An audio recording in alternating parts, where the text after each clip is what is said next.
Can anybody get involved in property and make money? My name is Alasdair Cunningham. Welcome to this week's show. I'm a property entrepreneur, property investor and businessman here in the UK, and today I'm going to be talking to you about how you can get involved in property and make money. If you're not already, get subscribed. That way you'll never miss an upload. I do 2 videos every single week. 2 videos, Mondays and Thursdays. A couple of things you need to understand though. Property is risky. It comes with all manner of risks, and it comes with all manner of commitment. There's also risk and reward. You need to understand that.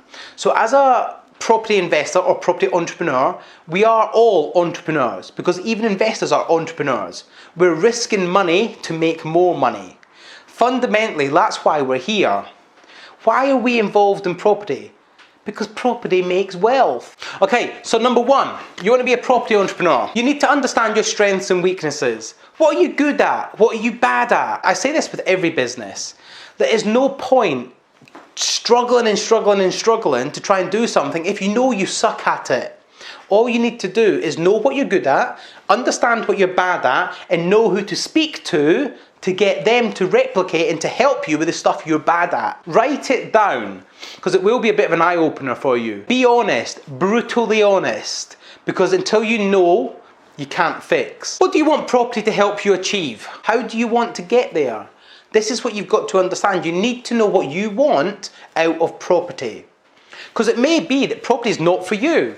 It may be that instead of property, you should just start a conventional business, because that may give you and get you to what you want to achieve a lot quicker. So not only do you need to know what you're good and bad at, you need to know what do you want? That's super important. So understand what you want to achieve. How much money do you have available? You need money. I'm not going to sit here and tell you you don't need money. You need money. There's no 2 ways about it, okay? Money is required if you want to succeed in property. Now, I'm not saying it has to be your money, because I know many people that have done this without using a penny of their own money. So I hear this all the time, no money down deals. If you've got money to invest, this is a whole much easier process. The whole process is much easier with money. Trust me on that. It's much, much easier. What is your credit rating? Do you know what your credit rating is, so you can go to a broker and have a sit down with them and say, look, this is how much money I've got. This is my credit report. How much can I borrow so I can go out and invest in property? Once you know that, it's so much easier. But you need to be completely transparent with whoever you go and sit down and speak with. What is your risk appetite? How much risk are you prepared to take in order to get what you want? The bigger risk, the bigger the reward. So if your risk appetite is very low, that's fine. Go for a safe option. Go for a much more vanilla, safer option when it comes to investing. Anyone that wants to get involved in property, I think you should do this before you attend a course. I think you should do this before you even think about a strategy.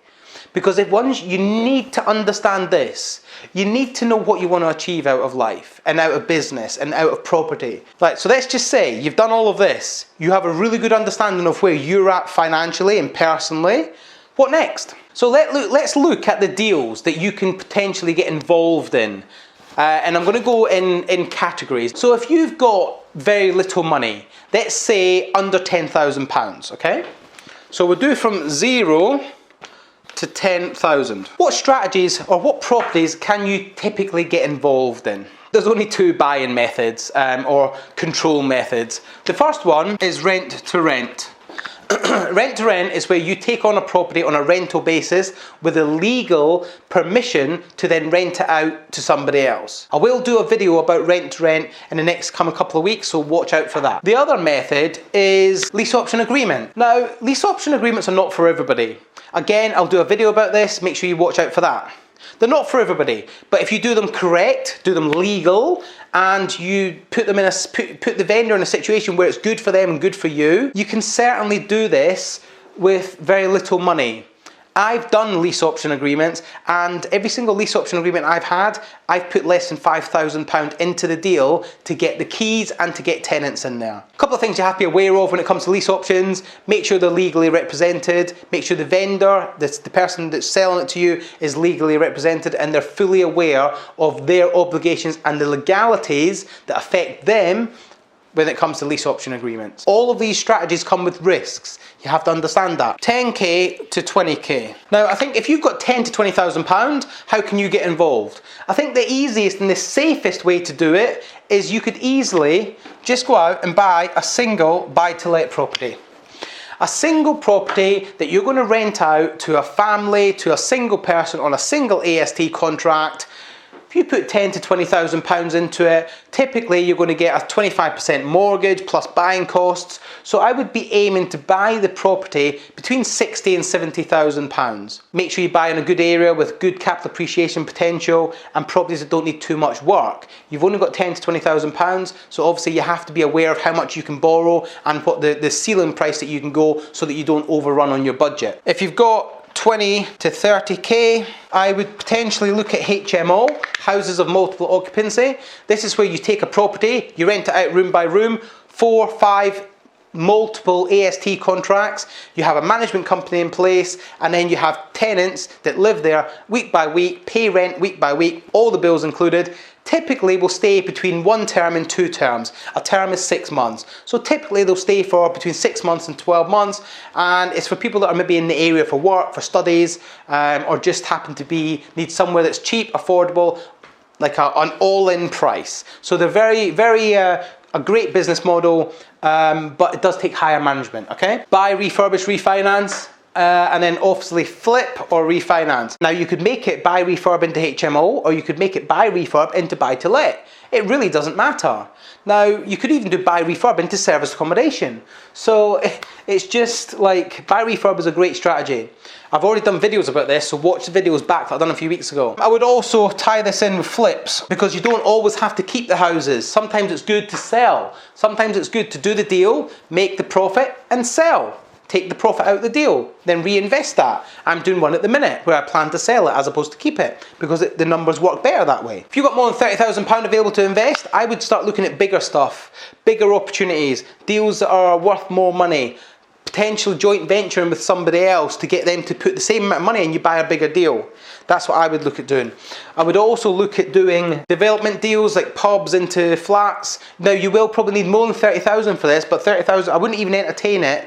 I wouldn't entertain doing any of this unless you've got 30,000 at least, because you're going to have to raise finance on top of this. But £30,000 as a minimum to do big deals. Commercial, I love commercial. I haven't got any at the minute, but I do love commercial because it's just, I think it's a lot easier to manage than residential, and I think the rent's a lot more guaranteed. However, in this world, nothing's guaranteed, but it's certainly more secure than residential, I believe. So this is what I would do with the amount of money that I've got available. So let's just recap: 0 to 10,000, I would do rent-to-rent lease options; 10 to 20, buy-to-lets; 20 to 30, HMO, buy, refurbish, flips; 30,000 and above, big deals, commercial, developments, anything like that, but bigger stuff that you make bigger returns on. But it all comes down to you. How much money have you got? What's your risk appetite? What I would recommend though, take these tips away for you. Go and speak to a good mortgage broker. Sit down with them, lay your cards on the table, all out. This is my credit report, this is how much money I've got, how much do you think I'd be able to borrow? Lay it out on the table and get a good relationship with a good mortgage broker. That way, you know exactly where you stand financially. You need a good solicitor.